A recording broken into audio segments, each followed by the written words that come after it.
Well, they went back inside, and Vivien, she sat down and she said, "Okay, I want to tell you this story of my five husbands." And she said, smiled, and she said, I feel I'm a little bit like the ancient mariner who traveled and would see people that had to, or somebody who had to hear his story. And I think you three ladies should hear my story. Although I'm going to give you the short form. And so that, Tara, for her part, she was delighted because she'd heard about this before. She was actually going to get to hear the story. It was true, the story, but it was a short form. So, anyway, Vivien said, in high school, I played a lot of sport, if you know what I mean. I, I got around. I was a good student. I was a real good student, but I figured, hey, I want to have some fun too. And she winked. Uh, and But then I went to college, and I was all ready to get real serious about my studies. I went to Brandeis and in Massachusetts, and I was going to be a English major, and I was doing real well. My freshman year, I honored. I was on my way, but then Edgar found me. He spotted me, and it happened that I was visiting a friend in I can't remember the name of the town, but at Smith College, and he was a senior at Amherst, and oh, he was so handsome. Huh. He was so handsome, and he had money too, and he was on his way to getting rich. That was pretty clear because his family had some money. Well, anyway, he pursued me, and to make a short story of it, I married. I quit college. I only went to freshman year, and and he really wanted to marry me, and so and then off he went. He graduated, and he went to New York City, Wall Street, investing money. He had his parents' money to work with, and he was doing real well. And everything would have been fine, except he was a womanizer. One woman wasn't going to be enough for him, apparently, and he started to have affairs. And what I did finally is I began to flirt. I was true to all five of my husbands. I was faithful to every one of them, but I flirted, and he just couldn't handle that. You might say I fried him in his own grease. Finally, he ended up asking me for a divorce, which I got, and I got money out of it as well. So that was Edgar. Well, a guy much older than him, had noticed me. A guy in the Wall Street circles, Edwin, and he pursued me. I mean, he courted me, a very gentlemanly fellow, and he won me. I decided, why don't I go with the safety of this is a wonderful guy, and now he'd already been at Wall Street for a lifetime, and he had plenty of money. And what he wanted to do was have a companion to go with him, traveling the world around, because what he loved was mountains. And so with Edwin, I traveled. I've been to about every mountain range you could think of, and every famous mountain with him. Now he liked to climb them. I wasn't so much like that. But anyway, when we were living in uh, Denver, uh, he went off and he was climbing a mountain, and he fell. He fell to his death. So that was the end of him. But he had a friend there in Denver who kind of came to my rescue because I was pretty distraught and I was in pretty bad shape at that time. And this was Edmund. And Edmund he'd never married. Now he wasn't rich like the other guys, but he had plenty of money too. And so then he was my third husband. And he had a thing he loved. It was a fetish.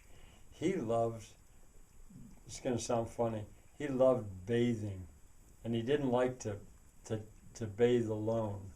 As a matter of fact, he really had a thing about nudist colonies. At this point, Elaine's kind of wide-eyed, and she's blushing. Uh, and once again, we traveled. He had the money, and we traveled the world around. We went to so many nudist colonies and every.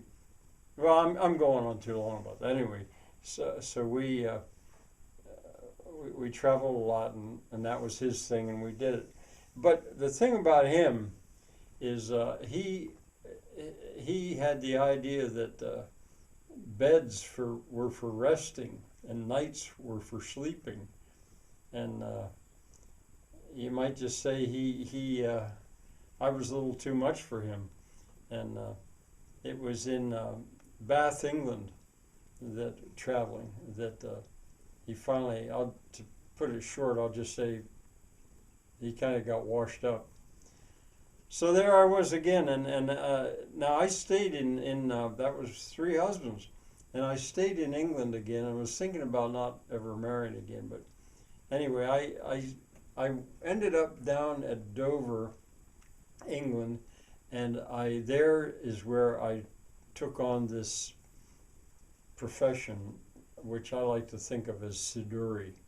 I got a job at a pub in Dover, and I had lots of money. I wouldn't have had to, but I loved hearing the stories. And wouldn't you know it, there was an American there that he convinced me to go back to the United States, and I married him. That was let's see, that was Edwin. That was Edwin the second. See, it's the second time I married an Edwin, and he and that's where I moved here, and I set up this little restaurant of my own here, so I could be like Siduri, and his thing was the opposite of Edwin the First. He liked caves. He was a spelunker.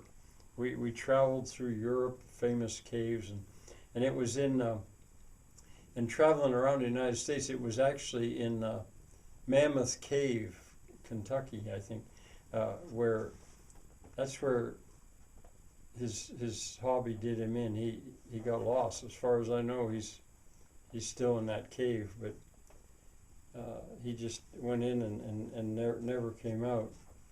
And at that point, I decided, that's it. I'm never marrying again. I had lots of money. I went back to my keg and oyster, and was just fine. But then, Edgar the Second. Edgar, again, I call him Edgar the Second. He showed up. Now, he was almost 30 years younger than me, but he liked me just fine. Now, he didn't have money, but he was a lifeguard at a beach not far from here, and he was so handsome. And anyway, we married. I gave him my money.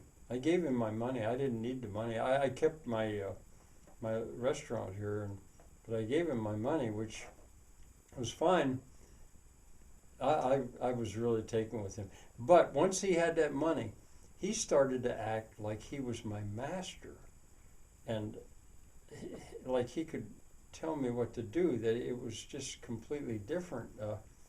And for example, he wanted me to memorize a speech from Shakespeare. Did you ever see The Taming of the Shrew? Do you know that? And they're kind of looking. Well, she said, well, there's a speech in there that he loved that. He wanted me to memorize it. I am ashamed that women are so simple, to offer war when they should kneel for peace, and seek for rule, supremacy, and sway when they are bound to serve, love, and obey. Why are our bodies soft and weak and smooth, unapt to toil and trouble in the world, but that our soft conditions and our hearts might well agree with our external parts? So, wife, hold your temper, and meekly put your hand neath the sole of your husband's foot, in token of which duty, if he please, my hand is willing, may it do him ease. Well, he wanted me to memorize that speech and recite that for him. Well, at a certain point, when he wouldn't leave it alone, I took his book and I just threw it into the wood burner that we had right there. I burned his book up. And when I did that, he made the biggest mistake of his life. He hit me. He hit me right here on the right side. I can't hear so well in this ear ever since. And down I went. And I acted as, well, I didn't know what to do. But anyway, I grabbed the poker by the wood burner. And when he got near, I hit him back. Well, to this day, I can't hear that well out of my right ear, but he's dead. Well, there was a silence. But then Elaine, of all people, spoke up and she said, I hit a guy once with a pool cue right in the testicles. He didn't die, but they called an ambulance and everybody looked at her. Thereby hangs the tale, thought Vivien.